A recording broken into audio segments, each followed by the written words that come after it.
Assalamualaikum warahmatullahi wabarakatuh. Perkenalkan, nama saya Yolanda dengan NIM A1S122050. Saya akan menyampaikan review singkat mengenai resume dari materi kelompok saya, yaitu kelompok pertama adalah kelompok di bagian organisasi.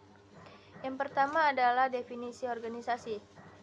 Organisasi sendiri merupakan sekelompok manusia yang menjadi kesatuan dengan tujuan bekerja sama untuk mencapai tujuan tertentu dalam kegiatan yang terstruktur dan berorientasi pada tanggung jawab, proses kerja, dan hasil.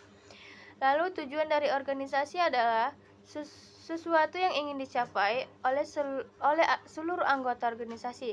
Secara formal, tujuan organisasi adalah arah atau sasaran yang ingin dicapai melalui prosedur, program, pola network, kebijakan polis, strategi, anggaran budgeting, dan peraturan yang telah ditetapkan.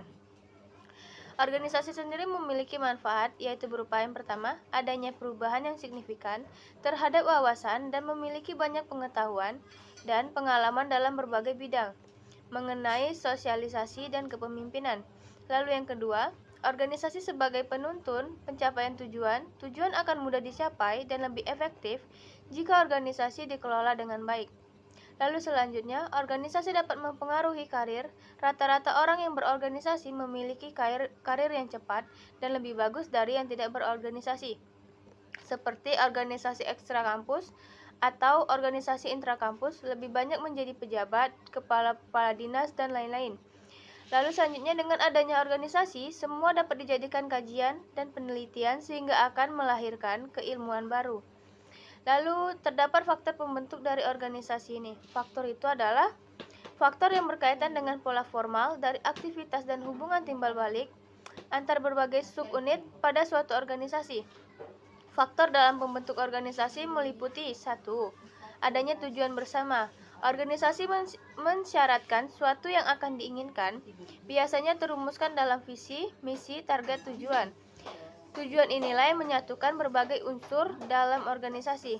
Lalu selanjutnya ada kerjasama dua orang atau lebih untuk mewujudkan tujuan bersama. Selanjutnya adanya pembagian tugas untuk efektivitas, efisiensi, dan produktivitas. Organisasi dibutuhkan pembagian tugas. Lalu selanjutnya adanya kehendak untuk kerjasama. Anggota organisasi mempunyai kemauan atau kehendak untuk bekerja sama untuk tujuan bersama. Hanya itu review dari saya mengenai materi kelompok saya. Baiklah, saya akan mereview hasil dari kelompok kedua, yaitu manajemen.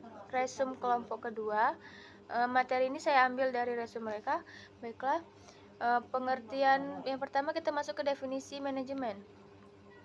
Menurut Renville Siagian 1997, manajemen adalah suatu kegiatan perencanaan, pengorganisasian, pengarahan, dan pengawasan yang dilakukan oleh setiap organisasi guna mengkoordinasikan berbagai sumber daya yang dimiliki untuk mencapai tujuan yang telah ditetapkan secara efektif dan efisien. Ada banyak tujuan dari manajemen ini. Ada sejumlah tujuan, yaitu antara lain, yang pertama, tujuan dari manajemen adalah menentukan suatu strategi yang efektif serta efisien untuk mencapai tujuan yang telah ditentukan. Yang kedua, adalah evaluasi kerja dan mengkaji ulang akan situasi yang akan terjadi, yang bertujuan untuk melakukan penyesuaian strategi jika terjadi hal-hal di luar strategi.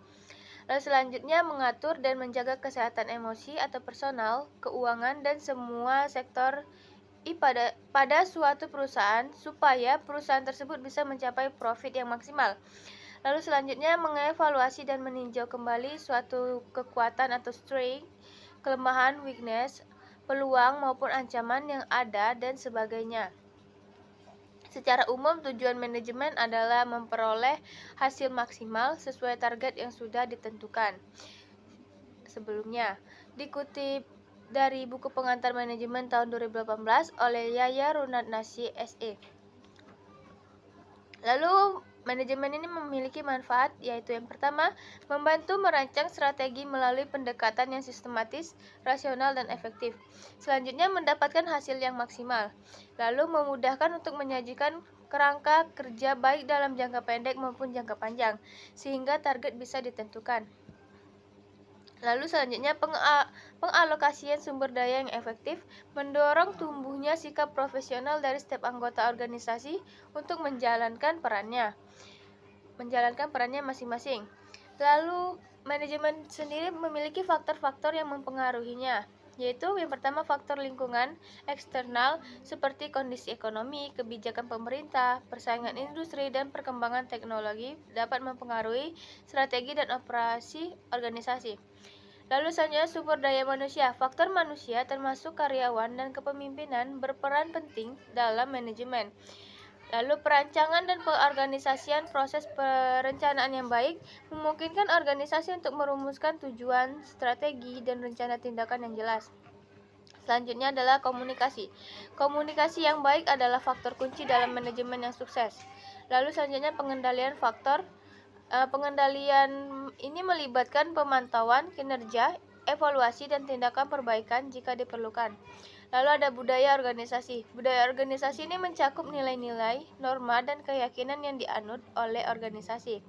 Selanjutnya ada teknologi dan inovasi. Teknologi yang canggih dan inovasi dapat meningkatkan efisiensi, meningkatkan kualitas produk atau layanan, dan membantu organisasi tetap relevan dalam pasar yang terus berkembang. Lalu selanjutnya ada kebijakan dan prosedur.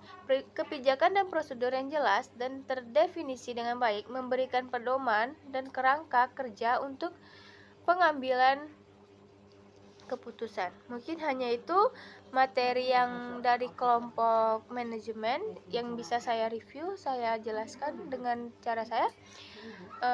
Saya akan lanjut ke materi selanjutnya, yaitu tentang administrasi. Baiklah, saya akan mereview hasil resume dari kelompok ketiga, yaitu kelompok administrasi. Saya mengambil ini dari resume kelompok 3. Yang pertama adalah definisi dari administrasi itu sendiri. Dari resume mereka, administrasi adalah serangkaian proses pelaksanaan kerjasama sekelompok manusia, perencanaan, pengendalian tugas, aktivitas, dan kegiatan yang terorganisir guna mengelola dan mengkoordinasikan suatu sumber daya, informasi, lembaga, sistem, atau organisasi agar mencapai tujuan yang telah ditetapkan. Administrasi juga bisa diartikan sebagai penyusunan dan pencatatan data dan informasi secara berurut baik dari dalam maupun dari luar.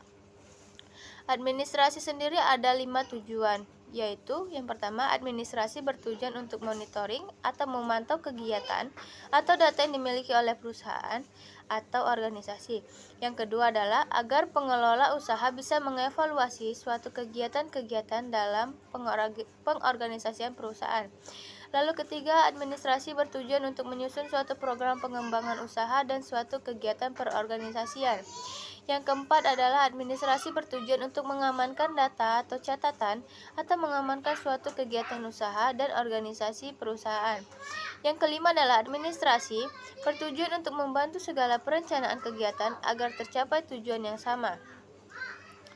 Administrasi ini memiliki banyak sekali manfaat, yang dimana salah satunya administrasi dilakukan agar mencapai suatu tujuan dalam semua kegiatan yang dilakukan, seperti meningkatkan efisiensi dan produktivitas, pengambilan keputusan yang tepat, ketahanan organisasi, peningkatan kualitas kehidupan kerja, ketertiban dan kedisiplinan, serta peningkatan reputasi. Selain itu, administrasi juga bermanfaat untuk setiap kegiatan yang ingin dilakukan agar kegiatan tersebut bisa terlaksana dengan perencanaan, pengendalian, dan pengelolaan yang matang, sehingga bisa mendapatkan hasil yang optimal. Administrasi sendiri terbentuk atau faktor pembentuknya ada beberapa. Faktor yaitu administrasi itu pembentuknya salah satunya yang pertama, rasional dan legal, yaitu keputusan dan tindakan yang diambil pada aturan dan juga tahapan atau prosedur yang jelas. Yang kedua, setiap tugas yang dilakukan harus sesuai perencanaan yang ada. Hal yang dilakukan harus relevan atau dengan alasan yang jelas. Yang keempat, harus adanya kerjasama dan komunikasi antar anggota yang ada di dalamnya. Yang kelima, memiliki struktur yang jelas di dalamnya.